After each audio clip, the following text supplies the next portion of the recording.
کیا وجہ بنی کہ سہیل صاحب کو غیر ذمہ داری کا ثبوت دینا پڑا؟ کیا وجہ بنی کہ سہیل وڑائچ صاحب جیسے سینئر صحافی کو یہ فوٹو لگایا جو انہوں نے ایکس پہ پوسٹ کیا وہ بھی کراپ کر کے، اکیلے ان کے ساتھ نہیں تھا، وہ ساتھ اور دوست بھی تھے ان کے، انہوں نے کراپ کر کے اپنا فوٹو لگایا یہ ثابت کرنے کے لیے بھی؟ یار دیکھو اب بات یہ ہے کہ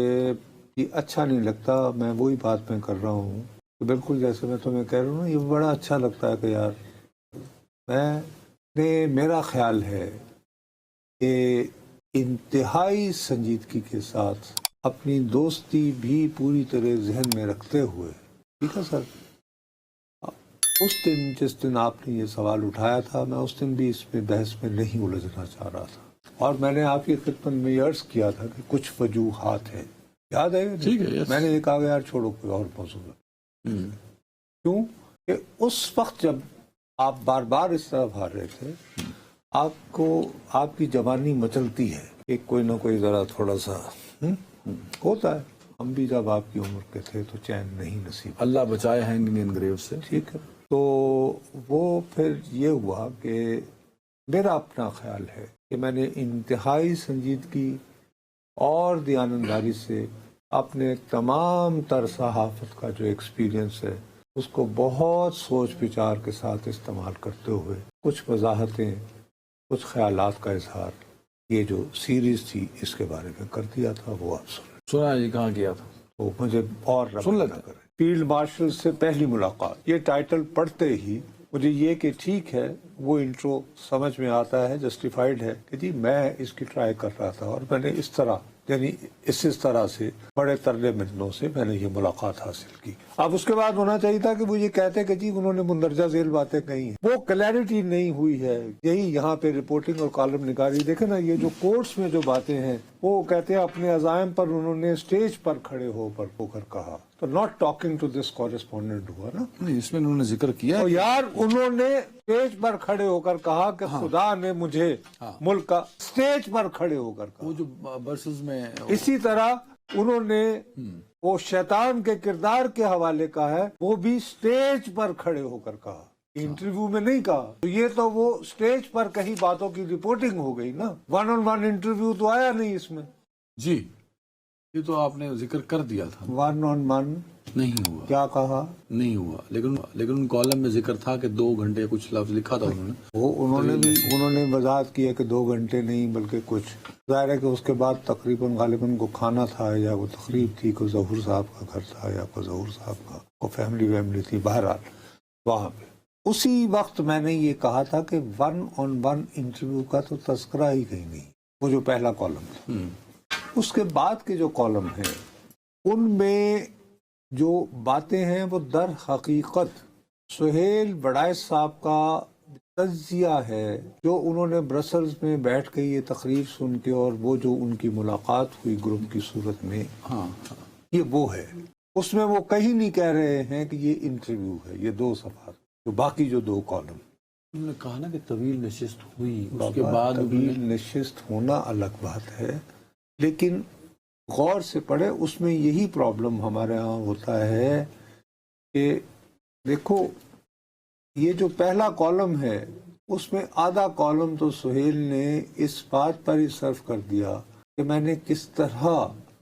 ایکسس حاصل کی ہے اور کتنی مشقتوں سے، meet army chief field marshal Asim Munir, ٹھیک ہے۔ اب جو آدمی اتنی عاجزی اور انکساری سے یہ بیان کر رہا ہے، اور اس کے باوجود میں نے تمہیں خلاصہ یہ بیان کیا تھا، میں نے کہا یار یہ ون آن ون انٹرویو کا تو کہیں ذکر ہی نہیں ہے، اور باقی اگر ہم اس دن کا پورے میرے پروگرام کی اگر تم کامنٹس دیکھو تو میں تمہیں کہا کہ یار یہ وہ باتیں ہیں جو سہیل وڑائچ اخذ کر رہے ہیں، وہ پرزیوم کر رہے ہیں ان کے خطاب کو سن کر یا ان کے چند ریمارکس کو سن کر۔ I hope you understand, very fine, very fine. اس میں میرا خیال ہے عام آدمی کے لیے یہ بہت مشکل ہوتا ہے کہ وہ ایسی نوانسز کو سمجھے، فائن، تو یہ ایک صاحب یہ ہنر درکار ہوتا ہے کہ آپ سہیل وڑائچ جیسے انتہائی تجربہ کار کالم نویس سے، میرا خیال ہے چونکہ بیرون وطن ہے، پھر وقت کا جو ایک فرق ہوتا ہے یقینی طور پر، تو کالم جلدی میں بھی لکھے جاتے ہیں. وہ میرا خیال ہے کہ ان کو یہ کہ میرے خیال میں میری دانش میں میں نے جب ان کی تقریر مثلا ان کا برسلز میں خطاب سنا اس میں اس فکرے سے مجھے یہ محسوس آپ بطور دیکھیں نا ہماری ذمہ داری جب ہم یہ بات کر رہے ہیں سہیل وڑائی صاحب میں بھی ان کا قاری ہوں ریگولر قاری ہوں یہ نہیں ہے کہ وہ ریگولر بڑا سیریز میں کہ روز کالم لکھے بڑا کم ہوتا ہے تو کچھ ایسا ان کو لگا نا کہ یار یہ تینوں جلدی مکاؤں کوئی اور نہ رپورٹ کر دے ایک بات دوسری بات یہ آپ نے ساری عمر اخبار میں لکھا ہے آپ کی کوئی ایک خبر ہے کوئی ایکس وائی زیڈ کہ عدنان حیدر کی نیلی شرٹ پہ لال رنگ کا داغ تھا اگر اس کا غلط امپریشن چلا جاتا ہے اور میں پریشان ہوتا ہوں تو بطور صحافی یہ آپ کی ذمہ داری ہے کہ آپ اس کی وضاحت دیں کہ یار یہ خبر کی تفصیل یہ ہے اتوار تک کالموں کی سیریز مکمل ہو چکی تھی سوموار سے پاکستان میں صرف یہی ڈیبیٹ تھی کہ کیا ہو رہا ہے ان کالمز پہ میرا اپنا سوموار گزر گیا منگل جمعرات کو D G S P R کو آنا پڑا میرا خیال ہے کہ ایک منٹ میرے پاس سہیل وڑائچ جس نوعیت کے صحافی ہیں اور جتنے تجربہ کار ہیں میں یہ بات ماننے سے قاصر ہوں کہ موصوف کو ہفتے کے دن یہ پتہ نہیں چل گیا تھا یار میرے کالم سے کیا میسج پاکستان میں جا رہا ہے. اس میں جو سب سے خطرناک فقرہ تھا نا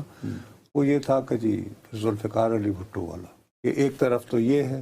اور دوسری طرف ہے مصلحت اور مصالحت. آئی تھنک اس نے سارا جو رانگ امپریشن کریٹ کیا ہے پتہ چل گیا نا تو لیکن وہ تجزیہ جو ہے وہ سہیل وڑائچ کا تھا یہ فیلڈ مارشل آرمی چیف میں آپ کا دیا ہوا جواز بھی مان لیتا ہوں تو میں جواز نہیں دے رہا ہوں یار میں تجزیہ دے رہا ہوں بابو بھی تو لکھ سکتے میں وہی کہہ رہا ہوں کہ ان سے غلطی یہ ہوئی ہے کہ ان تک میں یہ بات ماننے سے انکار کرتا ہوں کہ ہفتے تک ان تک یہ اطلاع فیڈ بیک نہیں پہنچ گیا تھا. انہیں چاہیے تھا کہ وہ ہفتے کے دن بیٹھ کے جلدی سے کالم لکھتے اور وضاحت کرتے کہ بھائی میں نے انٹرویو نہیں اس طرح یہ یہ کنفیوژن پھیل رہی ہے آپ یہ نہ کریں. پھر وہ جو فوٹو بھی انہوں نے کراپ کر کے لگایا نہیں لگانا چاہیے تھا اس سے بھی یہی انہوں نے الٹا کیا کیا کہ جب یہ ساری ہائپ چل رہی تھی انہوں نے فوٹو ایک پوسٹ کر دیا. او بھائی وہ فوٹو لانے میں تو ظاہر ہے کہ اگر میرا بھی ہوگا 10 بندے ہوں گے تو میں تو بھائی ان کی بھی خواہش ہے جی ملوانے کی آپ کو محسن نقوی ملوا سکتے ہیں میرا کوئی تعلق نہیں. ایک وقفہ اب یہ اس طرح کی جو ہے نا یہ لا یعنی باتیں جو ہے نا اس کی وجہ سے یہ جو ہے وہ کرنا پڑتا ہے. کون سی بات کہ سفید نہیں سفید داڑھی اور ہینگنگ ان گریو. عمران خان صاحب کی سپریم کورٹ میں ضمانتیں ہوئی ہاں وہ ضمانتیں اس پہ شادیانے بجائے گئے مٹھائیاں بانٹی گئی جشن منائے گئے کہ عمران خان صاحب رہا ہو گئے. میرا اپنا یہ خیال ہے کہ یہ خواہ کا یہ ایک بہت ہمارے یہ تحریک انصاف کے دوستوں میں یہی ہے کہ خبر جو ہے پوری تفصیل میں آپ کو جانا چاہیے. یقیناً عمران خان صاحب کی ضمانتیں ہوئی ہیں اور بہت ویلڈ پوائنٹ پہ ہوئی ہیں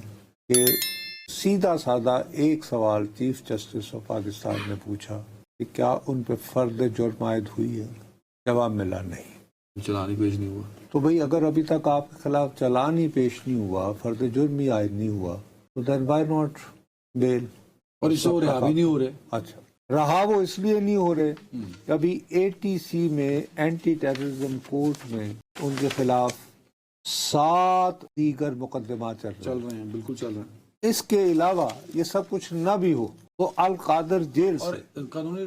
قانونی ٹیم نے ایسی سمجھدار قسم کی قانونی ٹیم ہے کہ لنکن والے ان کو بلا رہے ہیں کہ ساڈے کو لا کے لیکچر دیو تسی, اس پہ ضمانت ہی دائر نہیں کی اس کا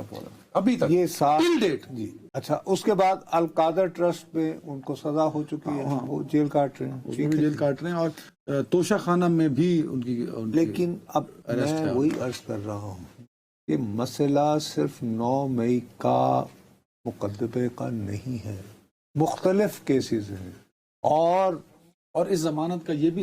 ہرگز مطلب نہیں ہے کہ ان 8 کیسوں میں عمران خان صاحب بری ہو گئے. تو انہوں نے کہا ہے کہ کہ اگر تو آپ نے فرد جرم ابھی عائد نہیں کی, نمبر 1, اور نمبر 2 جب آپ فرد جرم عائد کریں گے تو آپ اپنے آرگومنٹ کریں گے کہ جی آپ کی دانش میں ان وجوہات کی بنا پر بانی تحریک انصاف جو ہیں وہ مجرم ہیں. ان کا وکیل صفائی کہے گا کہ نہیں جناب, تو یہ سارا فیصلہ تو ٹرائل کورٹ میں ہونا ہے نا. اور جج صاحب ریپیٹڈلی کہتے رہے ہیں کہ